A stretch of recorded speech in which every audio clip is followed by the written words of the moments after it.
인도하시고 함께 예배하게 하신 하나님께 감사의 마음 올려드립니다. 우리 서로 사랑의 사랑하겠습니다. 사랑합니다. 축복합니다. 감사합니다. 오늘 이 자리로 인도하시는 하나님이십니다. 큰 은혜 누리시고 돌아가시기를 축복합니다. 오늘 설교 제목이 자만추 하세요입니다. 처음 들어보는 거 있으신가요? 자만추. 요즘 젊은 사람들이 사용하고 있는 단어 중에 자만추라는 줄임말이 있습니다. 자만추 이렇게 줄임말입니다. 어떤 말을 줄였을까요? 이래저래 생각해봐도 조합이 잘 안 되실 수도 있습니다. 자만추라는 단어로 만들어지는 문장이나 딱히 없는데, 이것은 젊은 사람들이 젊은 세대에서 소개팅이나 맞선같이 인위적인 만남이 아니라 주변 사람들 중에서 자연스럽게 교제하다가 서로를 알아가다가 이렇게 만나게 되는 자연스러운 만남 추구라는 뜻을 가지고 있다고 합니다. 그 말의 줄임말입니다. 누군가 인위적으로 개입을 하고 형식을 지키는 그러한 연애, 인위적이고 형식적인 만남이 아니라 그러한 만남은 처음부터 부담스럽고 조심스럽게 시작하기에 서로에 대해서 천천히 알아가고 호감을 가지고 자연스럽게 시작하는 연애를 원한다는 뜻입니다. 자연스러운 만남을 추구하는 것은 두 사람이 친밀해지는 과정이 형식의 얽매이기보다 서로에 대한 관계에 집중하겠다는 뜻입니다. 이제 좀 주변 사람들에게 그리고 자녀나 손주들에게 한번 아는 척 하셔야 되는데, 너도 자만추 하냐? 한번 이렇게 말씀하시도록 하실 수 있는 말입니다. 이렇게 형식보다 관계, 그 본질에 집중하는 것이 요즘 사람들입니다. 저도 아내와의 만남을 전에 사역하는 교회에서 자연스럽게 만났습니다. 교회학교 전도서 교사를 만나서 교서의 부흥을 위해서 이렇게 함께 시간을 보내다 보니 함께하는 시간이 많아졌고, 기도하고 헌신하다가 서로에게 마음이 열리고 교제를 시작하게 되었습니다. 그야말로 자연스러운 만남이었습니다.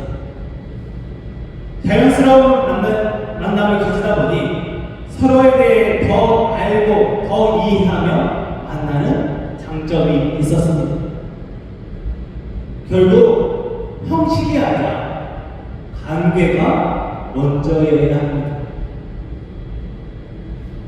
만약 저도 아내와 전도서와 교사라는 형식에 머물러 있었다면 좋은 동역자는 될 수 있었겠지만 평생의 동반자는 될 수 없었을 것입니다. 관계를 중심으로 나아가니 서로의 진면목을 알게 되고 부부가 되어 아름다운 가정을, 제가 생각하기에 아름다운 가정을 꾸릴 수 있게 되었습니다. 마찬가지로 우리도 하나님을 만날 때 자연스러운 만남을 추구해야 합니다. 어떠한 형식과 과정을 중요하게 생각하다 보면 형식에 얽매여서 우리가 만나야 할 하나님을 제대로 만나지 못합니다. 형식에 얽매여 관계가 무너질 수 있습니다. 형식만 다 갖추면 하나님도 좋고 나도 좋고 라는 오해에 빠질 수 있습니다. 예배한다는 것, 우리의 신앙생활에서 너무나도 중요합니다. 신앙생활하며 모든 것을 열심히 해야겠지만 다른 것은 놓치더라도 예배는 드려야 한다. 주일에는 꼭 참여하려고 그 자리에 있어야 한다고 말하고 가르칩니다. 그렇다면 왜 예배에 빠져서는 안 될까요? 성도님들은 왜 예배에 빠져서는 안 된다고 생각하십니까? 그렇다면 또 한편으로 예배 시간에 자리에 앉아있기만 하면 그 사람은 예배했다고 할 수 있을까요? 어느 순간 예배라는 것이 주일 예배 또 수요 예배 어떤 다른 예배라도 그 형식이 딱 갖추어져 있다 보니 예배 순서를 하나하나씩 이렇게 다 지나가고 나면 예배를 잘한 것으로 착각할 수 있습니다. 그러다 보니 주보에 나와 있는 예배 순서를 잘 따라가고 있지만 정작 시간이 흐르고 나면 그 주간에 있었던 예배에 대해 아무런 기억도 남아있지 않아요. 한 주가 지나서 지난주 예배에 대해 아무 기억도 없이 또 자리만 앉아있다가 걸어가는 그러한 악순환이 생길 수 있습니다. 오늘 우리가 예배에 대해 오해하고 있었던 것이 있다면 바로잡는 시간 되길 소망합니다. 예배는 형식이 아니라 하나님과의 만남이 먼저여야 합니다. 예배의 순서를 따라가는 것이 아니라 하나님과 교제하는 시간이어야 합니다.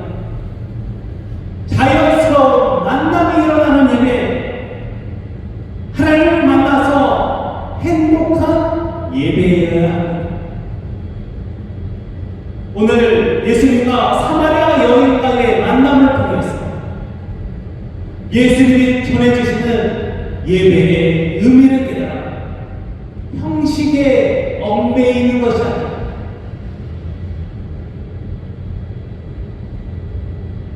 하나님을 만나는 예배, 하나님과 교제하고 하나님 때문에 너무나도 설레고 하나님 때문에 너무 기쁜 자연스러운 만남이 일어나는 진정한 예배를 드리는 우리 녹정교회 되기를 주님의 이름으로 소망하고 축복합니다. 우리는 신앙생활하며 많은 예배를 했습니다. 한번 그 수를 한번 생각해 보시겠습니다. 얼마나 많은 예배를 드렸을까요? 저도 셀 수 없을 정도입니다. 저보다 훨씬 더 많은 신앙생활을 하신 성도님들이라면 그 수를 세기가 더 쉽지 않을 겁니다. 우리 녹종교회뿐 아니라 이 땅에 있는 수많은 성도들이 많은 예배를 드립니다. 주일 예배뿐 아니라 새벽 예배, 수요, 금요, 속회 예배, 그리고 가정에서나 교회에서 중요한 일이 있을 때 그 시작과 끝을 예배로 하기도 하기에 그 수를 세기란 쉽지 않습니다. 주일 예배만 해도 한 해에 53주, 지금 우리가 봄부터는 이제 오후 예배도 드리기 시작하면 주일에만 두 번, 100번의 예배를 드리게 됩니다. 성도의 삶은 곧 예배의 연속입니다. 그런데 이렇게 수많은 예배를 드리며 살아가는 성도가 많은 이 땅에 성도로서의 영향력을 끼치고 있지 못하고 세상을 변화시키지 못하고 있는 것은 우리가 예배를 많이 했지만 예배라는 형식만을 중요하게 생각하고 예배의 중심이 되는 하나님과의 교제, 만남, 관계는 소홀히 했다는 뜻으로 생각할 수 있습니다. 예배를 많이 했는데 변화는 없고 예배를 많이 했는데 하나님 알지 못하고 하나님과 서먹서먹한 관계,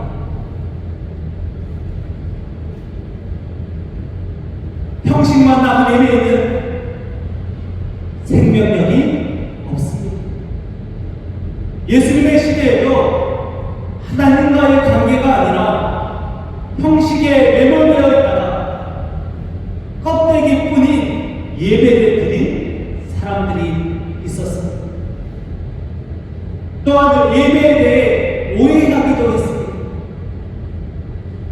껍데기뿐인 예배의 대표적인 사람은 바로 서기관과 바리새인들이었습니다. 성경을 읽고 말씀을 듣다 보니 그런 적도 있을 사람들입니다. 이들은 율법을 지키는 사람들이었습니다. 율법을 보존하고 보호하는 역할을 감당했습니다. 율법을 목숨과 같이 여기고 정결과 거룩을 위해 평생을 헌신했습니다. 훗날에는 랍비라고 불리는 선생이기도 했습니다. 오늘날 유대인 중에도 랍비, 선생이라고 불리는 사람들이 예수님 시대에는 서기관, 바리새인이었습니다. 이들은 율법을 지키기 위해 최선을 다했습니다. 그런데 정작 하나님을 예배하지 않았습니다. 하나님의 명령인 율법을 지키기 위해 평생을 헌신했지만 그들의 마음의 중심에 하나님은 없었고 하나님의 율법을 지키기 위해 가르치기 위해 얻어지는 그렇게 율법을 지키고 성전을 지키고 사람들을 가르치는 것으로 주어지는 권력과 명예 그리고 부의 물질에 더 관심을 두었습니다.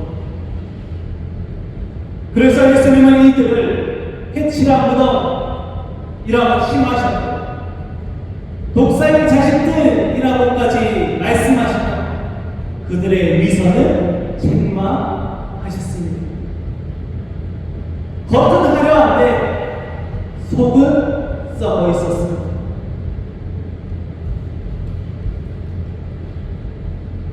그들은 예배했지만 예배하지 않았습니다. 겉으로는 끝도 없이 거룩했지만 속은 누구보다 썩어 있었습니다. 형식만 남고 관계는 없었습니다. 오늘 본문에 나온 사마리아 여인도 마찬가지입니다. 그녀는 형식도 없었고 예배에 대한 오해하고 있었습니다. 일단 그녀는 삶이 무너진 사람이었습니다. 5명의 남편과 이별을 경험했고 지금 같이 지내는 사람도 남편이 아닙니다. 부부는 한 몸이라고 합니다. 그러니 5번의 이혼, 즉 5번이나 몸이 찢겨지는 아픔을 경험한 사람입니다. 또한 사마리아 사람은 유대인과 역사적으로 원수된 관계에 있어서 유대인들은 사마리아 사람들을 사람 취급도 하지 않았고 그래서 예루살렘에 가는 것을 꿈꿀 수도 없었고 예루살렘에서의 성전에서의 예배를 제사를 한 번도 번도 드려보지 못한 사람입니다. 사마리아 사람들은 혼혈인이었고 유대인과 다른 이방인의 혼혈인이었고 성전을 다시 짓는 것에 대해서 사마리아인들이 거부하였기에 유대인들은 사마리아인을 사람 취급하지 않고 당시에는 계보라도 못하다라고 여긴 정도였습니다. 그러다 보니 그들은 예배하고 싶었고 그리심산이라는 산에 축복의 산에 성전을 지었고 그들 제단을 지었고 그들 나름의 제사 예배를 드리고 있었습니다. 그러나 성경의 역사에는 예루살렘을 성전으로 그리고 하나님의 산으로 시온으로 여겼기에 그리스임 산에서의 예배가 인정되지 못했습니다. 그래서 그리스임 산에서 자신들의 조상들이 예배하는 것이 옳은지에 대해서 확신이 없어서 예수님에게 물어보고 있는 것입니다. 무너진 삶 속에서 영적인 갈망은 있었으나 그 갈망을 해소하지 못한 채 예수님에게 물어보고 있습니다. 예루살렘이란 장소만 있으면 내가 예루살렘에 가서 성전에서만 예배하면 내 예배가 내 영적인 갈망이 해결될 수 있지 않을까요? 라고 예수님에게 물어보고 있습니다. 장소 그 자체에 집중하고 오해하고 있습니다. 예배할 수 없는 삶의 여건 속에서 예배 자체도 오해하고 있습니다. 바리새인은 율법을 지키는 것으로 나름의 예배를 드리고 있었고 여인은 예배에 대한 갈망을 가지는 것으로 예배를 사모하고 있었지만 그들의 예배는 예배가 아니었습니다. 형식과 장소는 있었지만 그들에게 하나님은 없었습니다. 결혼식에 식장도 준비되어 있고 청첩장도 준비되고 모든 것이 준비되어 있었지만 정작 신랑이 없는 것과 같습니다. 하나님의 인자에 민감하게 반응하여 하나님의 주시는 말씀 가운데 순종하며 하나님을 사랑하는 일이 예배여야 합니다. 가장 중요합니다. 예배는 하나님을 만나는 시간이어야 합니다. 예배는 사람이 하나님께 나아가는 시간이고 피조물이 창조주를 만나는 것이며 깨어지기 쉬운 칠그릇과 같고 잠깐 있다가 사라지는 안개와 같은 인간이 전지전능하신 하나님을 경험하는 놀라운 시간입니다. 그것이 예배입니다. 그러므로 우리는 예배를 통해 하나님과 관계를 맺고 회복하는 시간이어야 합니다. 예배하는 동안 하나님과의 자연스러운 만남이 있어야 자연스러운 만남을 추구해야 합니다. 하나님은 지금도 오늘도 이러한 예배자를 찾고 계십니다. 형식적인 예배에 머무르거나 예배에 대해 오해하여서 잘못 예배하는 삶이 아니라 하나님과 관계를 맺는 바른 예배를 드리시기를 소망합니다. 예수님은 우리가 이렇게 하나님과 자연스러운 예배를 만남을 가지는 예배를 드리기 위한 방법을 오늘 본문에서 알려주십니다. 바로 영과 진리로 예배하라는 것입니다. 사마리아 여인은 예루살렘이든 그리심 산이든 그곳에 가야만 하나님을 만날 수 있다고 생각했습니다. 사마리아에 이어서 예루살렘도 갈 수 없었고 5번이나 이혼한 여인이라는 손가락질을 받고 있었기에 그리심 산에도 갈 수 없었습니다. 그러니 아무 곳에서도 예배할 수 없었으니 자기는 예배할 수 없는 사람, 하나님을 만날 수 없는 사람으로 생각했습니다. 어떤 신령한 산에 가면 만날 수 있는 산신령같이 거룩한 장소에 가면 하나님을 만날 수 있을 것이라고 오해했습니다. 그런 여인에게 예수님이 분명하게 선포하십니다. 하나님은 영이시니, 할렐루야. 하나님은 영이십니다. 영은 장소에 구애를 받지 않습니다. 시간과 장소를 초월하여 역사하십니다. 우리가 영으로 예배하는 것은 우리 인간은 하나님이 숨결을 부어 넣어주시고 창조 때부터 생기를 부어 넣어주시고 영적인 존재이기 때문에 우리는 영으로 예배할 수 있습니다. 영적인 존재인 우리는 영이신 하나님과 예배를 통해 영적인 교제를 나눌 수 있습니다. 영은 장소에 국한되지 않고 시와 때를 가리지 않습니다. 하나님의 영은 우리 안에 거하시고 우리를 변화시키고 시키시는 놀라운 통치자 되십니다. 영으로 예배한다는 것은 하나님이 우리를 다스리신다는 뜻입니다.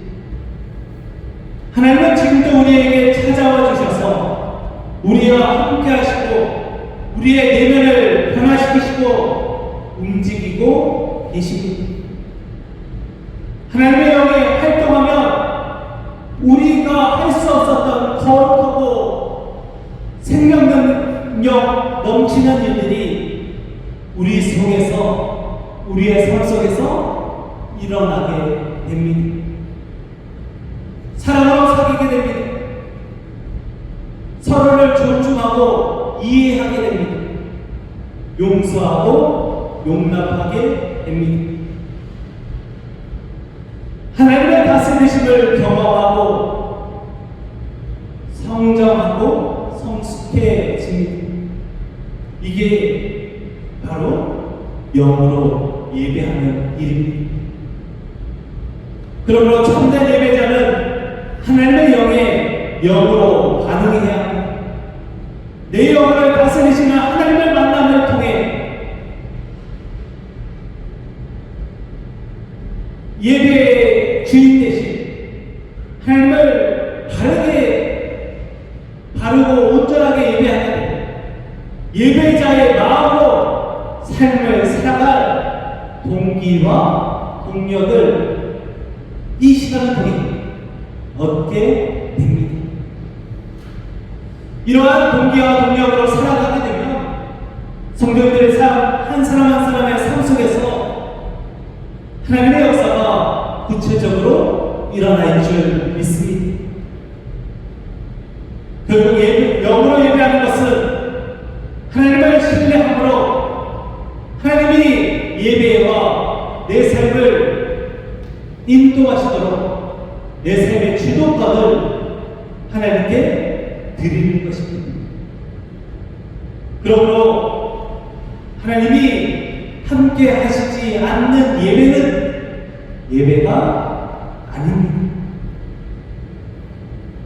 하나님의 도우심을 구하시기 바랍니다. 주여, 지금 예배합니다. 나에게 임하셔서, 이곳에 임하셔서 우리를 다스리시고 온전하게 예배하게 하옵소서. 주여, 오늘도 주님의 인도하심을 쫓아 살아갑니다. 나를 다스리시고 날마다 함께하여 주옵소서. 영으로 예배하는 것은 하나님의 다스리심을 인정하는 것입니다. 그리고 하나님과 더 깊은 교제로 나아가는 시간, 그것이 바로 영으로 예배하는 것입니다. 시간과 장소를 초월하여서 우리 안에 거하시는 영이신 하나님을 예배하고 하나님과 깊은 교제를 나누어서 날마다 하나님의 다스리심을 경험하시기를 주님의 이름으로 축복합니다. 또한 예수님은 진리로 예배하라 하십니다. 진리를 의미하는 이 단어를 이렇게 원어로 살펴보니까 참된 방식 또는 진실하다라는 의미를 가지고 있습니다. 그리고 우리가 오늘 읽었던 요한복음에서는 진리를 예수 그리스도라고 설명하고 있습니다. 즉 진리로 예배하라는 것은 정직하고 진실하게, 또한 성경을 기준으로 해서 예수 그리스도에게 초점을 맞추며 예배하는 뜻입니다.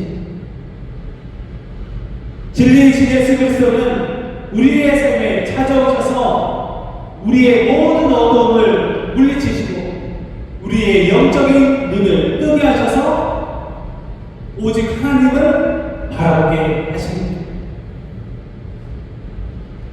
우리는 어두움에 거하는 죄인입니다.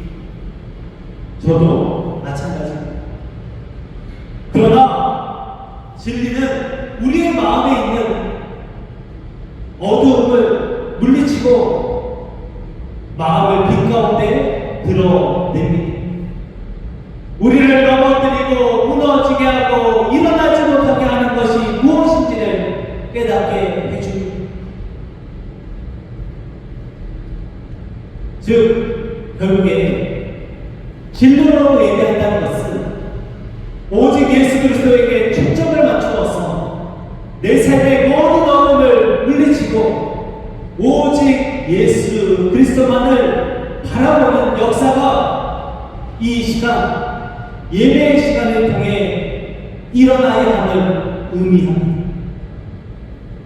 진리를 통해서 우리는 하나님이 어떤 분인지 알게 되고 우리의 생각을 바꾸어서 내 삶 속에서 일어나는 모든 일들 중에서 하나님의 은혜를 깨닫게 되고 하나님을 더욱 온전하게 예배하는 것입니다.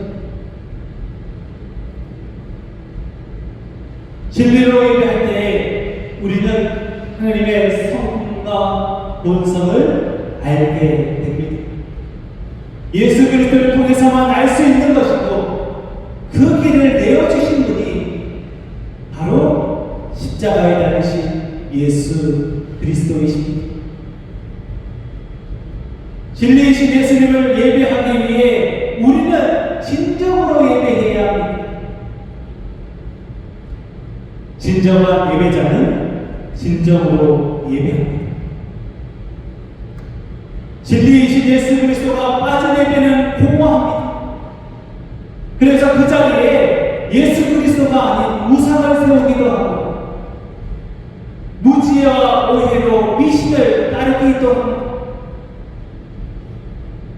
그러므로 우리는 오직 진리이신 예수 그리스도에게 집중하여서 진실하고 정직한 예배를 드려야 합니다. 그때 예수 그리스도가 내 안에, 내가 그리스도 안에 거하게 됩니다. 그 서로 교제하는 내가 예수 안에, 예수 그리스도가 내 안에 있음을 예배를 통해 경험할 수 있습니다. 예배 시간에 예수 그리스도에게 더욱 집중하시기 바랍니다. 세상의 걱정과 근심, 두려움은 진리이신 예수 그리스도를 막을 수 없습니다. 진리이신 예수 그리스도에게 집중하였습니다. 진리가 너희를 자유케 하리라 라는 말씀을 삶 속에서 경험하시기를 주님의 이름으로 축복합니다. 결국 우리는 예배를 통해 하나님을 만나는, 하나님과 자연스러운 만남을 추구할 수 있어야 합니다. 예배의 형식은 시대에 따라 달라질 수 있습니다.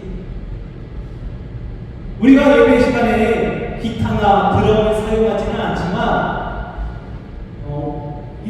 예전에는 예배 시 자체에 드럼이 있다는 것을 상상할 수 없었습니다. 또한 코로나 시대 이전에 집에서 온라인으로 예배한다는 것을 상상할 수 없었습니다. 몸이 너무나 힘들어서 아파서 집에서 텔레비전으로 예배한다는 것 예전에는 상상할 수도 없었습니다.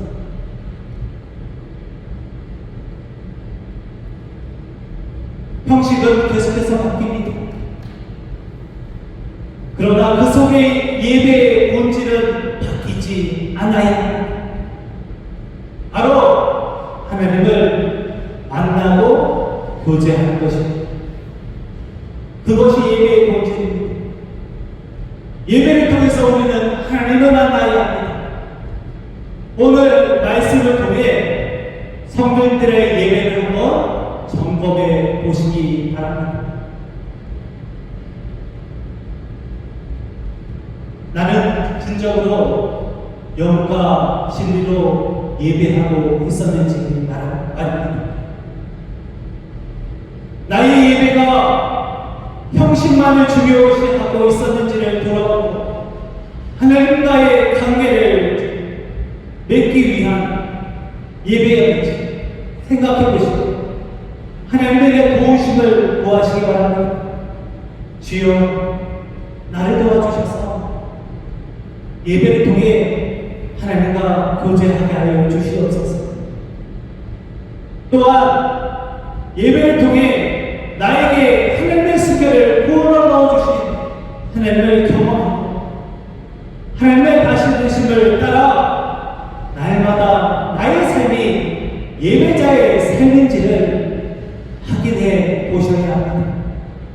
주여 영이신 하나님 나의 삶을 다스려 주시옵소서. 여기신 하나님 나의 예배를 다스려 주시옵소서. 그러한 확인이 이 예배의 시간을 통해 일어날 수 있어야 합니다.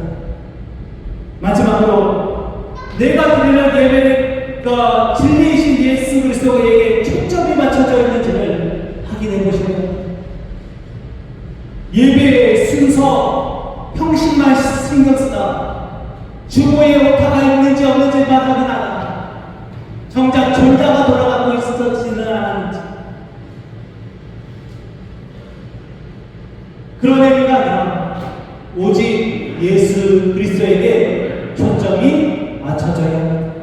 주여 예배를 통해 예수님만 만나게 하옵소서.